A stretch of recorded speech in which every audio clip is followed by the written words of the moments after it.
Hi, this is Jay. Thanks for tuning in. Before you listen to this episode, we just wanted to give you a heads up that we had a few technical speed bumps, but we promise the podcast gets better. Just keep listening.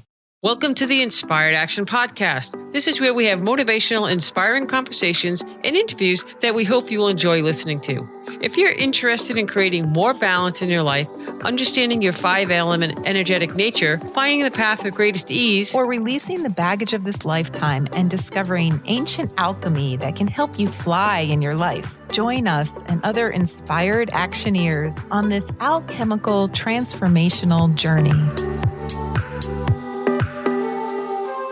Welcome to the Inspired Action Podcast. This is episode 2. My name is Jay, and I'm with my co-host, Lita. Hello, everyone. Today, we're going to talk about becoming aware of your own energetic nature through the 5 elements of Chinese philosophy. The 5 elements are an amazing tool that once you start to understand, it will help you understand why you do things energetically or don't do things energetically, really at your core level. The 5 elements are like your energetic makeup. They're the innate energetic qualities that you're all born with. For example, do you move too fast? Do you move too slow? Do you tend to laugh more?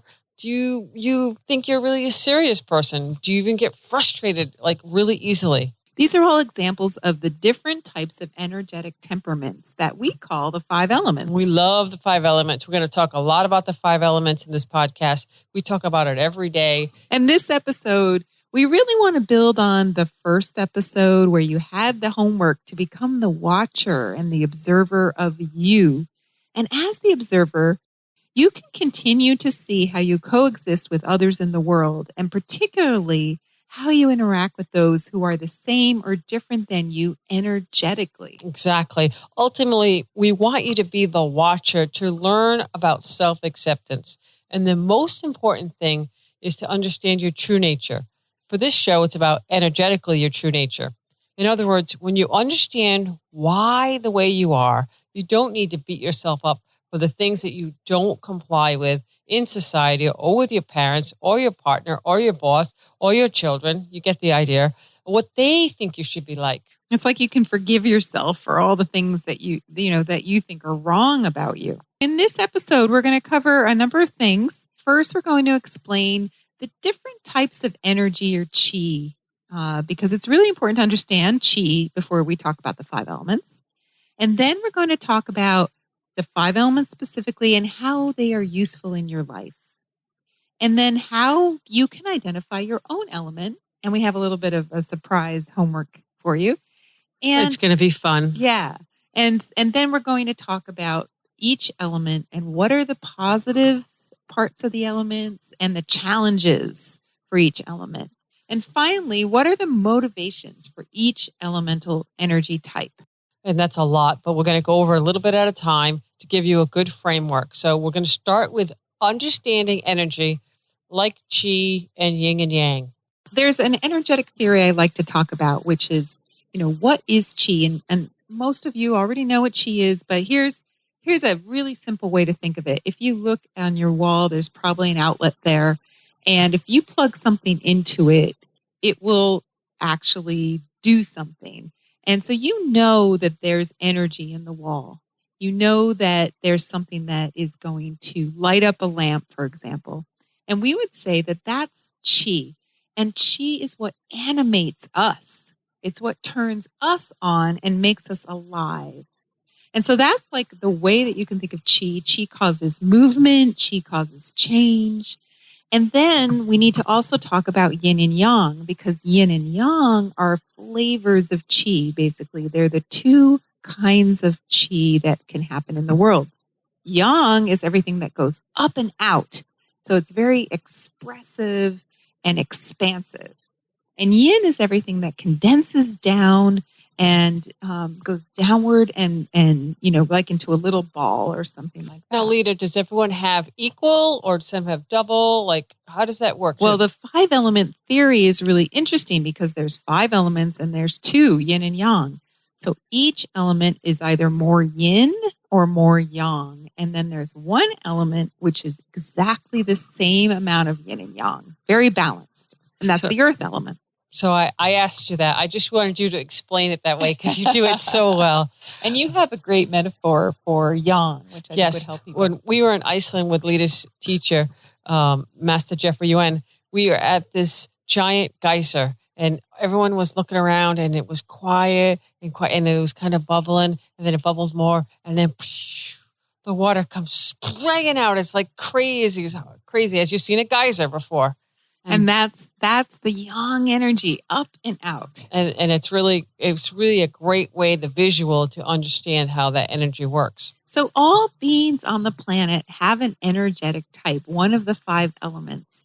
And so, there are elements that are more yin and they're quieter, and then there are elements that are more yang and they're more expressive. And Chinese philosophers of ancient times realized that there's no exceptions. Every being on the planet has an energetic type. It's like you can't say that there aren't 4 seasons and that you can't say that summer doesn't follow spring. It always has to follow spring. It's a law. And so the 5 elements are like that too. It's like a law of nature. It's how we move. It's how we talk. Even the sound of the voice. And even more funny is your smell has an energetic type. I don't know if we're going to get into the smells today. No, maybe that'll do a show on that another time. But understanding more about the characteristics, like what you just said, of energy, it's just fascinating to me. I use it not only in business and in strategy sessions with clients, but in personal relationships, in overall how I communicate and interact with other people. It kind of flows into nature, flows over us and into us in our relationships with everything around us in the world. And, I always like to say that I think of the 5 elements as like a gateway drug in a good way to understand how energy flows, and not only in myself, but in everything around us. And I mean everything that is alive. It includes animals and plants and trees and water and earth, because everything has life and everything has the 5 elements. I guess we're 5 element druggies the way we talk about it all day long and watch gateway people drug. Walk. So be warned. Be warned. It's more easy for me to communicate with the knowledge of the 5 elements than without. I could talk about this before. I just didn't know what the words meant, how it meant. I just didn't know it. I innately knew it, but now I have the words, the dialect for it.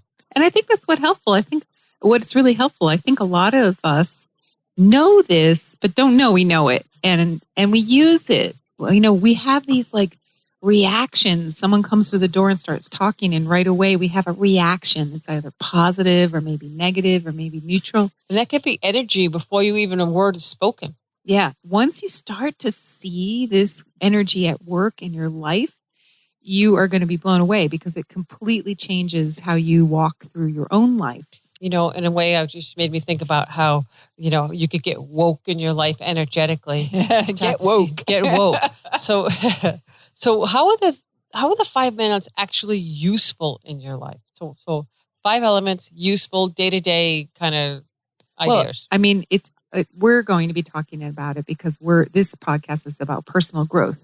But we've also done a lot of talking about how people use it in relationships, and specifically, your lover, your spouse, the people closest to you. Why do you pick the people you pick? How do you get along with them? We actually wrote a book about this called The Energy of Love, published by Llewellyn.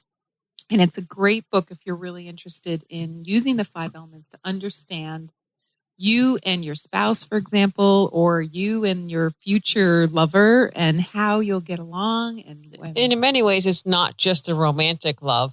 There's also parents and children and love of life. It's an easy read. You could probably do it in a weekend. We loved writing it. It took us about a year or 2 to write, and we just had a really good time. And it does really well. We have people contact us all the time about it.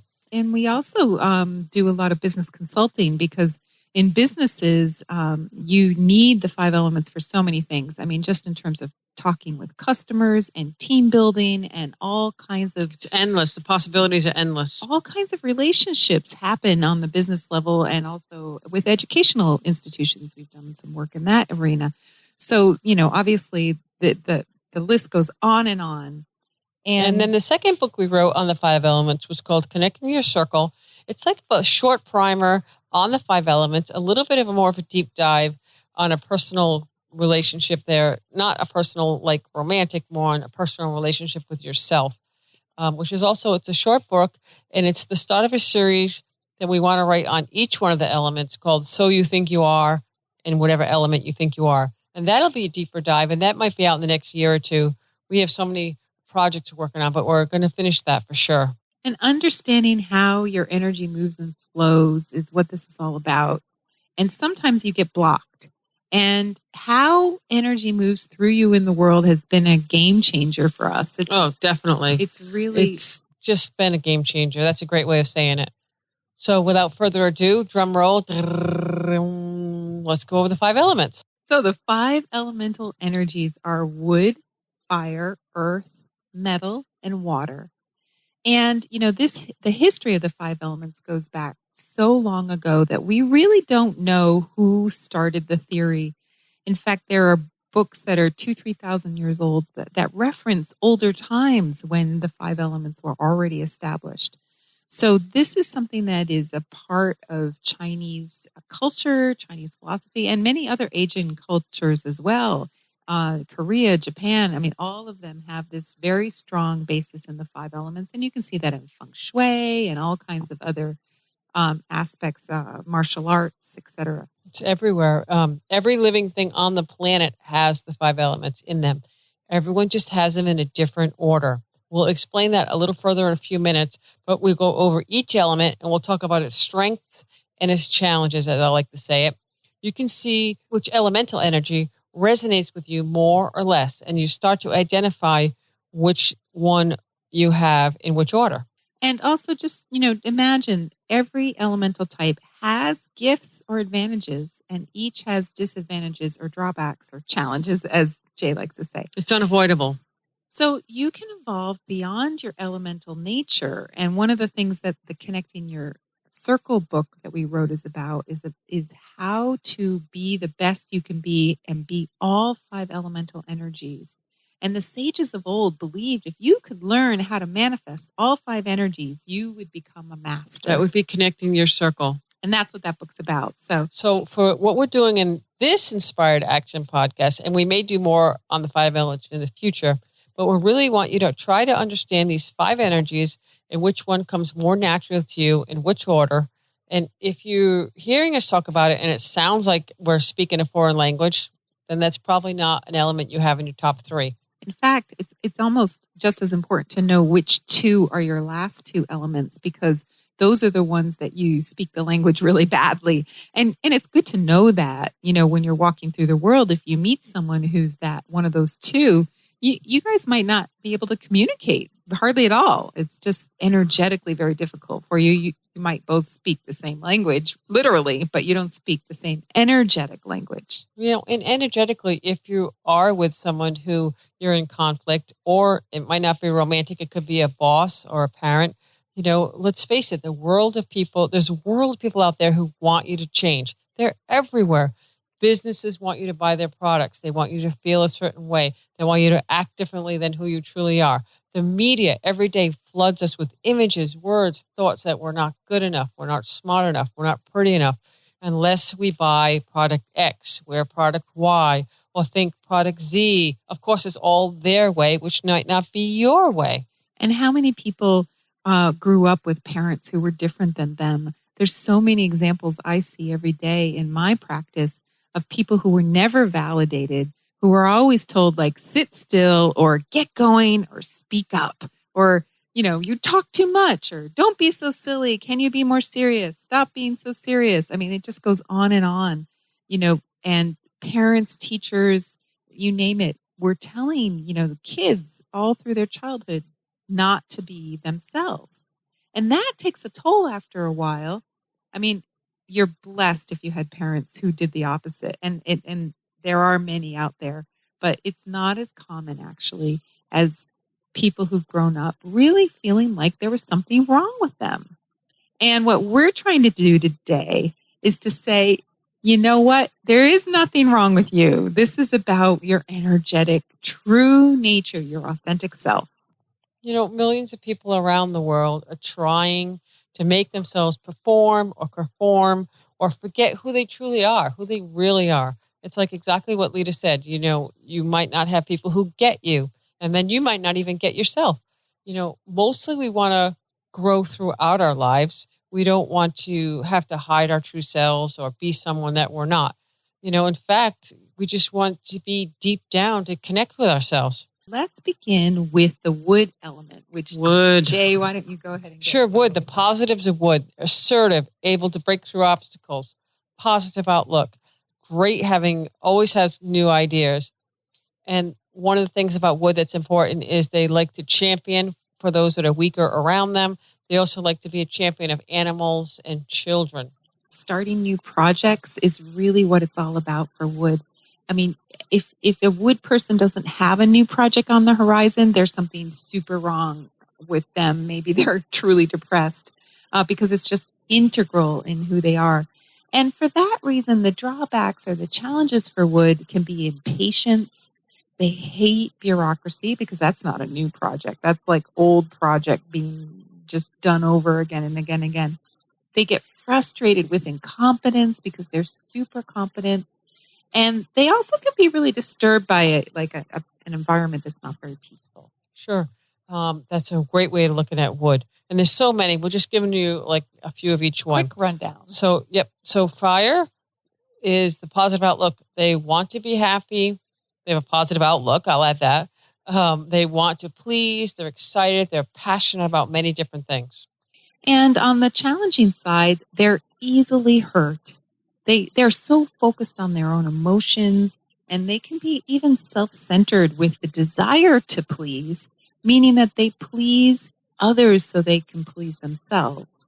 So really, it's about being liked and loved. And there's also a vulnerability aspect to fire that can probably be on both sides, the positive and the negative. Yeah. So then we have earth. The positives are giving, caring, thoughtful, mindful. They love to plan ahead and think about every detail of every person in a very nice way. And they're the problem solvers. They're very analytical.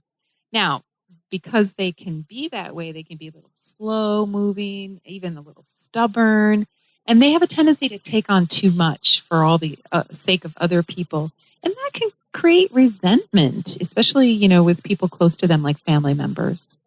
And also on earth, which could be a positive or a negative, they truly are the listeners and the elements. Yeah, they love energies. to understand others, and they want to be understood. That's great. Metal, which is an amazing, interesting element. The positives are respectful, observant, organized, integrity. I also like to think they have this little cool factor. That's true. Yes. I always say sex, drugs, and rock and roll. Sex, drugs, and rock and roll.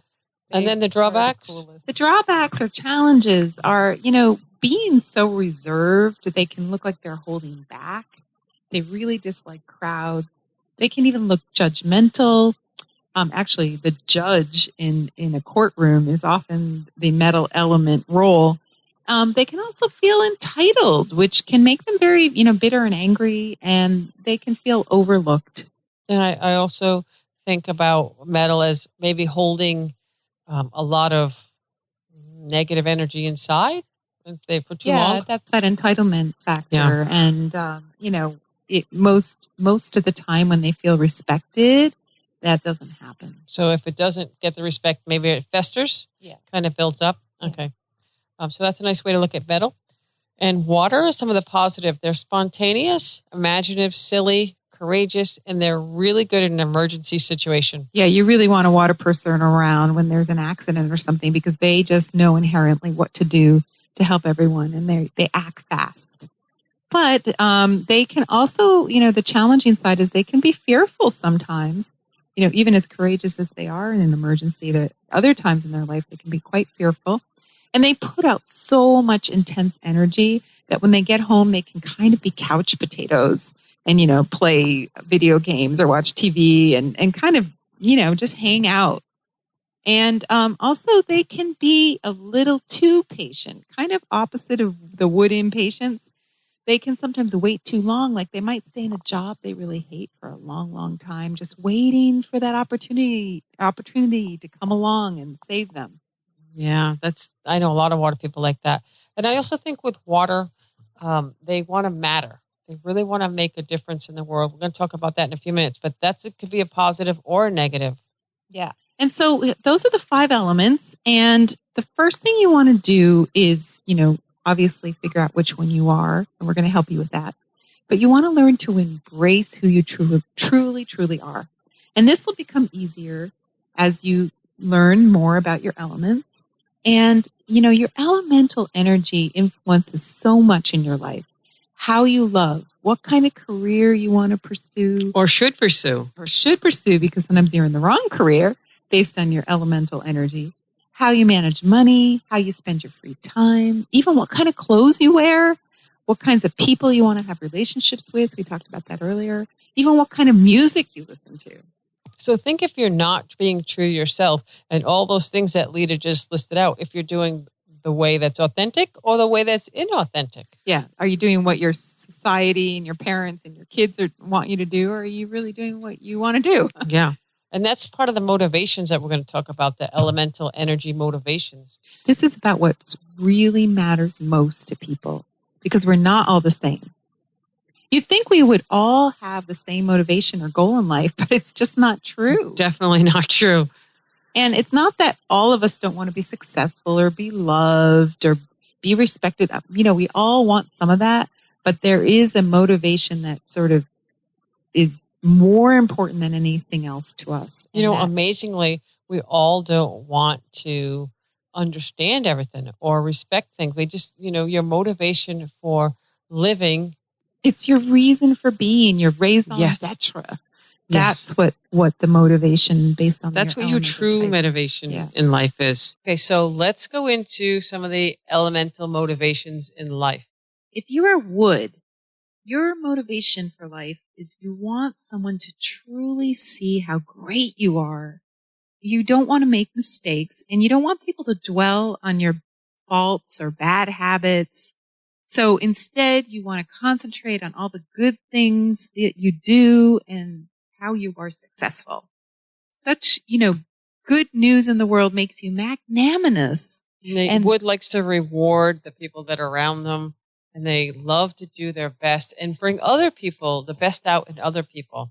They're like the cheerleaders, the motivational. Yes, the motivational definitely. speaker. So, it's what you want. You want other people to really see how great you are and make you feel good. So, you love it when someone's your cheerleader, and you do that for other people. It's fantastic. Okay, so the motivational for fire. You want unconditional love that makes you feel adored and beautiful, and you want people to see your beauty despite your blemishes.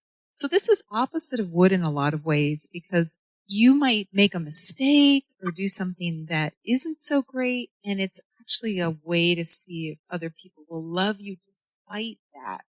So it's this odd twist in that, it doesn't feel great to have people around saying how great you are if you think, boy, if I screw up, they're not going to love me anymore. Are they always testing people that way? I think subconsciously they do. And they also really need deep heart connection. And so they're really motivated by finding deep love and sharing similar interests. Nice. So the motivations of earth, that you like to help people. You just also want to really be understood. You want the people in your life to get you on a deeper level, like, more than just on the surface. When they feel gotten, they're like, oh, this is great. Like somebody gets me. If the people in your life understand all the difficulties that you've encountered and it's made you a better person, then they might be able to relate to you a little bit better.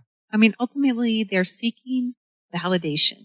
So they're searching for friends, family members, lovers, coworkers who will validate their emotional states and understand them. Yeah. Understanding has to be expressed in words.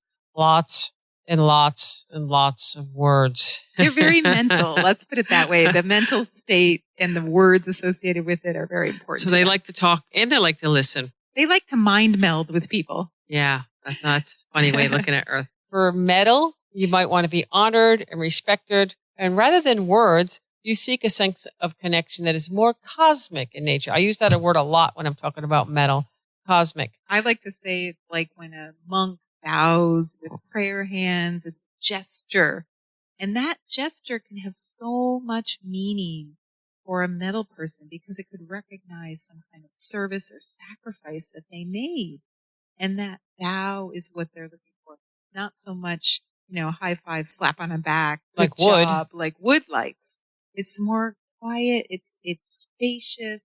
It has that cosmic feeling that Jay talks about. And that's really what metal's going for. Nice. So a motivation for if you're a water, if you have water in the top for your elemental energy, you seek adventure, intensity in life.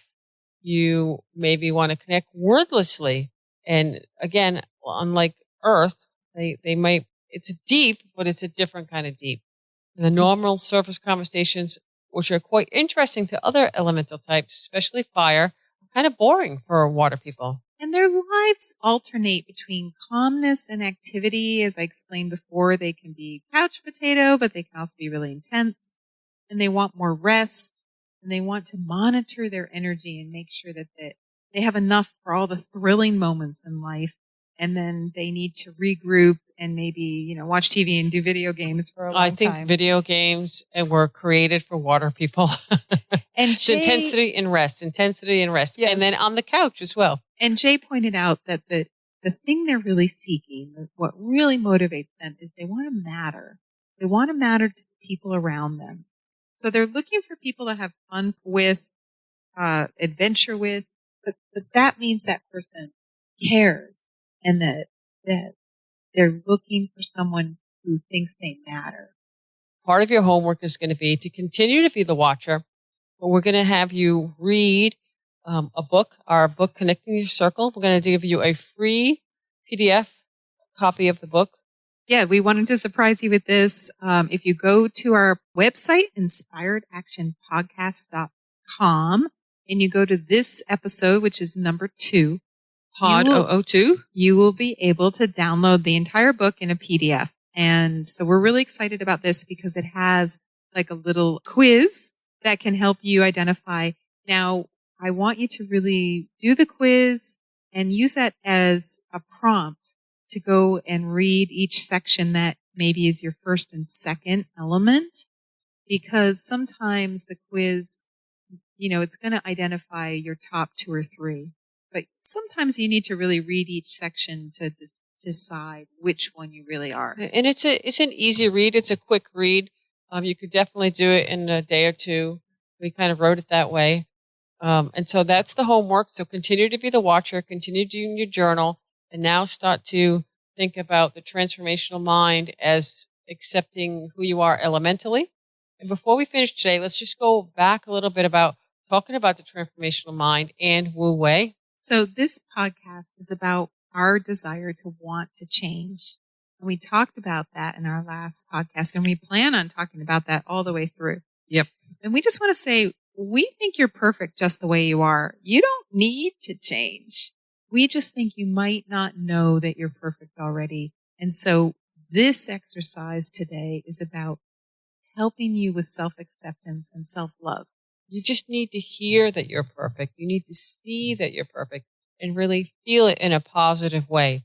So if your deep desire is to be yourself, then you're listening to the right podcast. You're right here today. That's what it's about. Self-acceptance, in order to have complete self-acceptance, you need to understand your true nature.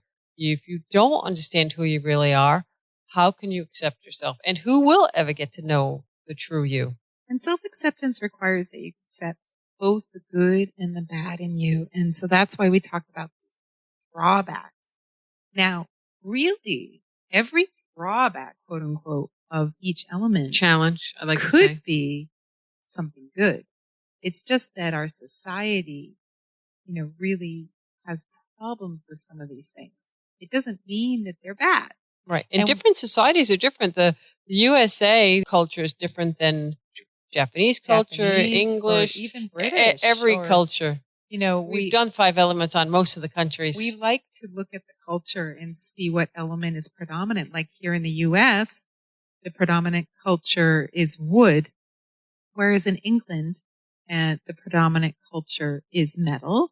And in France, it's earth. And, we probably should do an episode on how that all works. So just go back to the U.S. So if you're living in a wood culture and you're a metal person, which is opposite of would, which is the opposite, you can see how people might want you to be differently or not see you as a go-getter or really putting yourself out there, or in fact, you could be true to yourself and be struggling with that. Yeah, that hanging back nature of metal isn't really accepted here in the U.S. It's often probably looked down upon. And it's not necessarily a bad thing. It's just energetically what metal is. So, as the more you listen through these podcasts and you more move through them and you do the little bit of homework that I'm going to give you, this will help you work on your challenges, your thoughts, your actions, your desires, and help you to reach some success as far as connecting with yourself. And we often say the part of you that you love about yourself needs to learn how to love the part you hate. Yeah, that's a big one. Say that again, Lita. The part of you that you love about yourself needs to learn how to love the part you hate about yourself. That's a perfect place to end on this. And some of these concepts you've heard before, some of these are new. We just want you to be right where you are right now. We love talking about these concepts, and we hope you're finding some joy and positive thoughts from them. And if you have any challenge figuring out your element, we also have a Facebook group called the Inspired Action Podcast. Join us there, and we would be happy to have a discussion with you and anyone else who is struggling figuring out their element. Yeah, we do this every day. And so that's it. Thank you for listening. We hope you understand the 5 elements a little bit better after this podcast. Thank you. Thank you. Bye-bye. You've been listening to the Inspired Action Podcast. You can follow our Inspired Actions on Facebook, Instagram, and Twitter. If you haven't yet, please subscribe, rate, and review this podcast. If you have already, thank you so much. We read all reviews and really appreciate your input. Join us next week for another Inspired Action conversation. Thank you for listening. Thanks for listening, and don't forget to hug the dog.